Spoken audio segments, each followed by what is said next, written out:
Hi and welcome. We're at Psychology 2. We're going to look at social psychology. Now, social psychology is a separate division of psychology, and it looks at, the role that other people play in our own sense of self and development. So this whole segment, I'm going to do a two-part video. The first part, we're going to look at a variety of things related to social psychology at the introduction components, and we'll look at some of the research that's been done in that area. And then we'll move into the part 2, and we'll just follow up with the continuation of what we did in part 1. So let's get right at this, because this might be a little bit meaty because it's a big topic and we're only doing it in 1 week. So I'm going to do 2 videos that will be posted in the same week in week 7. So good luck with this, and I hope you really enjoy it because it's quite an interesting topic. Now, social psychology is defined in 3 main areas of interest. Now, if you look at the definition, attempts to explain the actual, imagined, or implied presence of others that influence the thoughts, feelings, and behaviors of individuals. So it's not even just the actual presence, but the implied or imagined. If I think they're there or you're being told they're there, that can influence my thoughts, my feelings, and my behaviors. And social psychology studies that, and it's quite an interesting kind of the work that's been done, and we'll look at this. Social psychologists are interested in how variables within individuals contribute to their responses to social influence, and that we don't all respond to social influences the same. So what are the things that influence us? Group variables, that is to say, how people you don't know and those you do associate with can influence your behavior. And then thirdly, interactions among individuals and group variables shape our behavior. So let's look at some of the elements about what is social psychology. The process we use to obtain critically important social information about others is what's called social perception. And a key ingredient to that is the primacy effect. This is the tendency of an overall impression to be influenced influenced more by our first information that is received by any information that comes after that. So essentially, our first impression has a powerful impact in terms of our overall impression of somebody. The information that is consistent with the first impression is often accepted.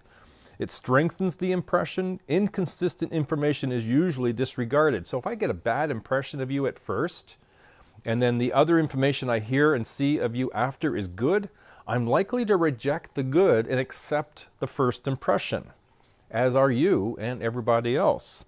When you're asked to name your qualities, you list your positive qualities first because that's what you want people to see. And now, unfortunately, our first impressions are made extremely quickly, in microseconds. A firm handshake makes a powerful first impression, conveys the person is confident and outgoing. You need to present all of yourself in a positive way in order to make that first impression because it happens so quickly. Mood affects impressions. When we're happy, our impressions of others are usually more positive. Now, there's an element in our perception, the way we explain other people and our own behavior, that's called attributions. This is the assignment that we make of others or ourselves about the cause to explain, like I said, either our behavior or someone else's behavior. And there's 2 types of attributions. There's situational and dispositional. Situational attribution is when we attribute a behavior to some external cause or some factor. After failing exam, you say, well, the test was unfair. So that's situational. It was the test that caused my failure. It wasn't anything within me. That was situational. That was not me personally. Whereas dispositional attribution is when we attribute a behavior to some internal cause, a personal trait, a motive, or an attitude. After failing the exam, you say, I'm no good at school. This demonstrates, if you will, a disposition attribution about your lack of ability. And so one is an internal cause. It's something within you that's caused it. It's a trait. It's an attitude. Whereas situational is more about the circumstances and something outside of you that may have influenced your thoughts or your behaviors. Now, when we carry this forward, we can look at further with attributions, and there's some different effects here. There's an actor-observer effect. The tendency to attribute one's own shortcoming to situational factors and the behaviors of others to dispositional. And so there's a tendency whenever something goes badly for us or goes well, we attribute it positively to us. Or if it goes badly, well, it was situational. If it was good, it's dispositional. Where if it happens to somebody else, it's dispositional, or sorry, it's dispositional, yes. You know, it's them, it's their trait. It's the reason why they were a failure is because they are a failure. And so there's a tendency to do that. Catholics and Protestants in Northern Ireland, each one attributes the violence to the other group. They're all murderers and evil. Each justifies their own violence with situational causes. We have to protect ourselves from the evil ones. And so this is this putting it on them as dispositional and applying it to us as situational. Now, what's called a fundamental attribution error is the tendency to attribute others' behavior as dispositional. It's fundamental because they are just as much an individual as you are, and if you will treat yourself as it's situational, by putting it on everybody else as dispositional makes it a fundamental, a basic attribution error. They too may have situational reasons, not have everything be dispositional. Now, having self-serving bias is something we're all probably familiar with. This tendency to attribute our successes to dispositional causes, it's because I'm just great, and our failures to situational, somebody else is having an effect on me. Athletes attribute success to skill and failure to poor officiating. Now, carrying on with the some focal points of social psychology, one is factors that influence attraction. Now, one of those influences is proximity, and another is exposure. And we'll look at the difference. Proximity is the physical or geographical closeness. It's easier to make friends with people who are close at hand. So you look at people in your class, that's easier to make friends with people in your class because of proximity than necessarily people in other programs.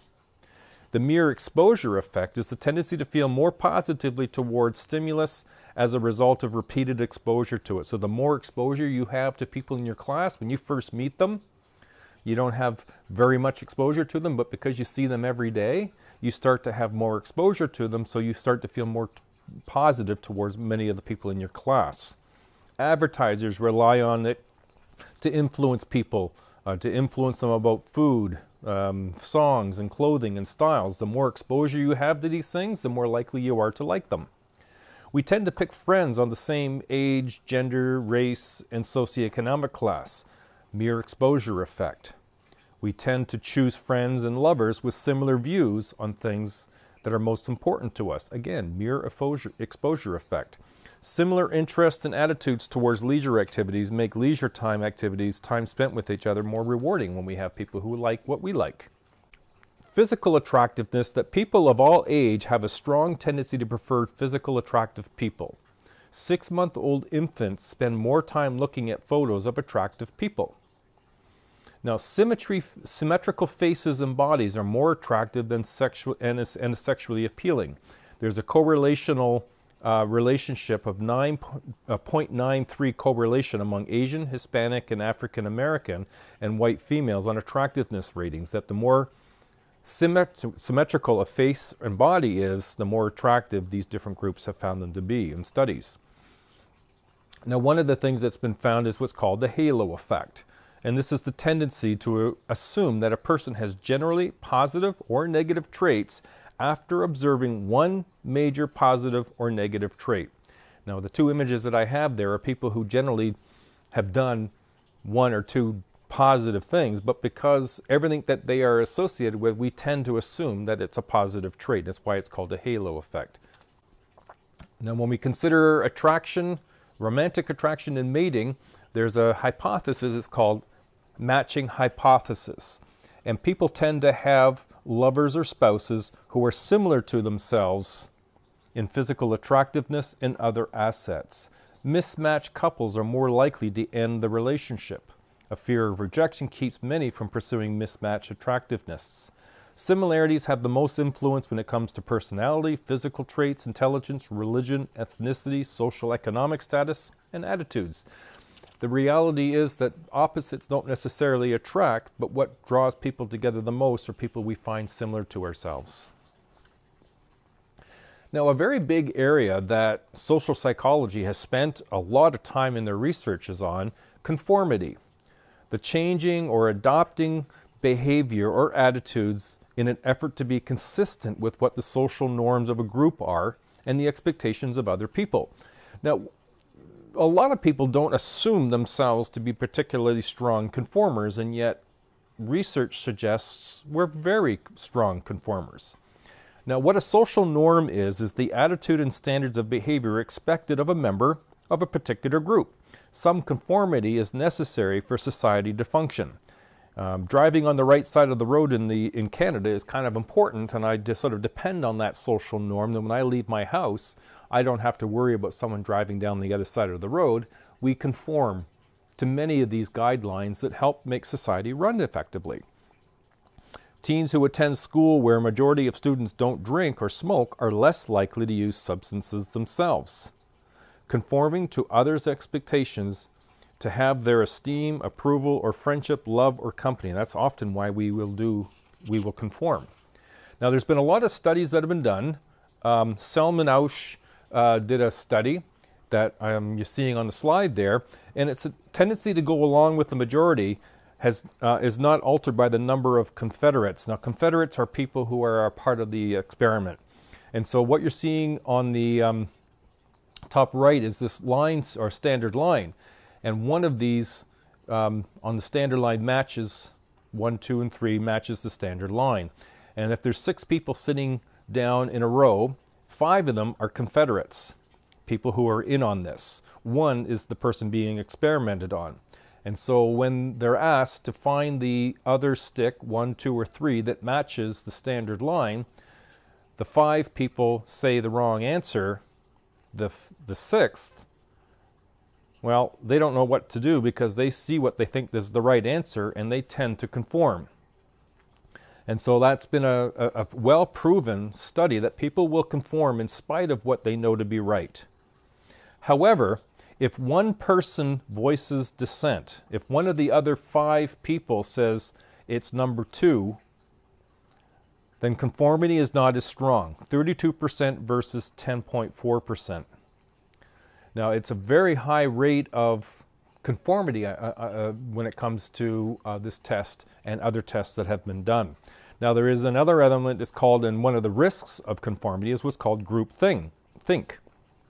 Members of a tight-knit group are more concerned with preserving group solidarity and uniformity than with objectively evaluating all alternatives of decision-making. Now, I have the Challenger image up there in the crew because part of what was the cause of this explosion was a group think. The group was more interested in meeting the group objective of getting the launch off on time than they were on identifying what somebody had identified was one problem with the space shuttle. And if they had dealt with that problem, this accident may not have happened, but they didn't. They moved along with the objective, which was to get this launch on time. Now, another experiment that took an awful lot, has an awful lot of notoriety, is the Milgram experiment. And he did his experiment on obedience. Why are people obedient? Now, when we talk about, why he did this experiment, it was around the time of the war with Nazi Germany, and most people in society there must obey the rules and respect authority if society is to survive. But the unquestioned obedience can cause unbelievable, horrific acts. And this is what happened in Nazi Germany and the order of extermination of Jews. So Milgram was wondering, well, how does that happen? How do people get so obedient to a person? So his experiment was surprising. You see it there on the image. He would have a teacher and a learner. The teacher would have an electronic board, which you see in the top left-hand side, and every time that the learner got something wrong, he would give him an electric shock. But they're in separate rooms, and the learner really is not hooked up to the electric shock machine, but the teacher doesn't know that. The experimenter continues to let the teacher know to keep going in spite of his objections. What they find is that 60% of the participants will deliver a maximum voltage despite the pleading. The pleading is coming from the learner. Now again, he's not attached, but he screams out in discomfort as the electric shocks get more. And they are told that a person could die with the maximum electric shock, and yet 60% will deliver the maximum voltage. No one checked on the victim without asking permission. Additional studies confirm that Milgram's findings, they have continued. In a rundown building, instead of a Yale laboratory, 48% delivered the maximum. The point is that the experimenter is looking like the authority because they had a lab jacket and a stethoscope and a flipboard. And so they made that appear like they had the authority, but in fact they couldn't make you do anything, and yet most people would do that. Now we move to a related of compliance. This is acting in accordance with the wishes, suggestions, or direct requests of other people. Now when it comes to marketing and salespeople, this is partly what they'll use as techniques. One is the foot and door technique, a strategy designed to gain favorable response to a small request at first, intended to get the person to agree to a larger request later. And it's called the foot and door technique, and it's one way you get compliance. Get them to agree to open the door for you, get them to agree to have you be invited in, and then if you introduce larger requests, you've already got their agreement to start, so you increase the likelihood they're going to continue to comply. The door and face technique, someone takes a large, unreasonable request, expects the person was going to refuse it, and then the person will be more likely to agree to a smaller request later. You know, we'd be willing to invest $2,000 in this piece of paper. Well, of course not. Well, how about $500 in this card? That sounds more realistic. That's the door and face technique.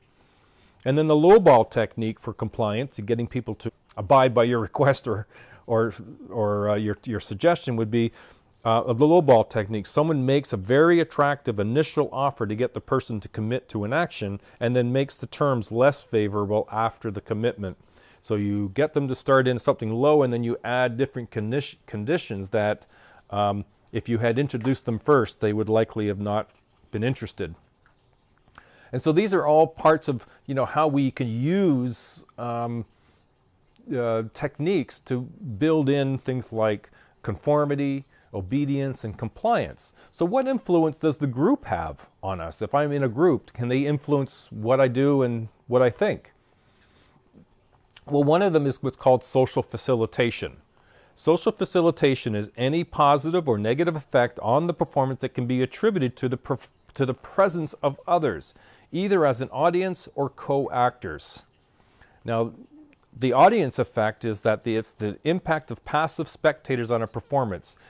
When I was working as a behavior consultant, it was very common that if someone started to misbehave among other people, it was the audience that sometimes the other people who sometimes maintained the behavior because that person who was acting out didn't want to lose face.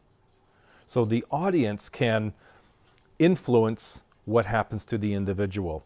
Now the co-action effect, this is the impact on performance caused by presence of other people engaged in the same task. Bike racers pedal faster against racers than against the clock. If you've ever watched bike races, they have what's called the peloton. And the peloton is a group of cyclists. It stays together as a group in part, even though I get tired, I'm in amongst the group. I get the benefit of a wind protection, but it's the camaraderie and the effect of other people being there that facilitates my benefit, my cycling. Now, with social facilitation, the performance that we do in the presence of others, this is a quick little chart that sort of demonstrates social facilitation. Now, when we look at group influence, there's a other side, not just social facilitation, but there's social loafing. The tendency to exert less effort when working with others and when working alone. It occurs in situations where a person's contribution to the group can be identified. Individuals are neither praised nor for good performance nor blamed for poor ones. The workplace problem, especially when there is unlimited internet access, it can be a real ease for social loafing. Achievement motivation levels may facilitate social loafing. Low achievement motivation, individuals contribute little when paired with hard workers. did the opposite when paired with those who didn't work very hard. So social loafing can work if there's a large number of people. I don't think I need to work very hard because others will do the work. What else can affect through group influence? Well, social roles. Social roles are socially defined behaviors considered appropriate for individuals occupying certain positions within a group. So, for example, an officer can influence a group's behavior based on the social role that they perform. A doctor can, a teacher can. It can shape the behavior quickly and dramatically, or positively or negatively. Now, the term de-individualization or de-individuation is a process in which individuals lose their sense of personal identity as a result of identification with the group.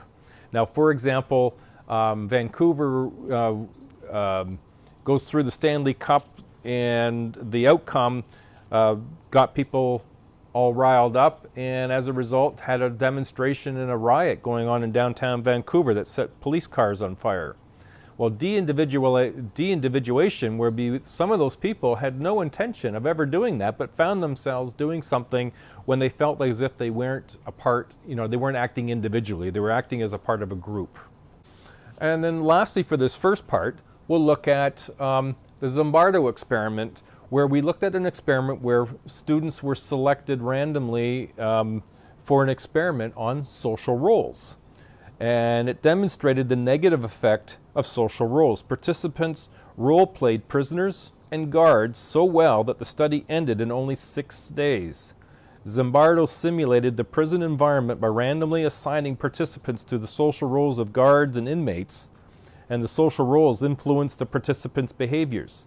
The prisoners began acting like real prisoners and the guards like real prison guards. Now, I'm going to post that video for you, as well as Milgram's and Ausch's experiment for you in that folder, and you can look at them if you like. All right, that's the end of part 1, and we'll do part 2, and then we're done in week 7. So good luck with this.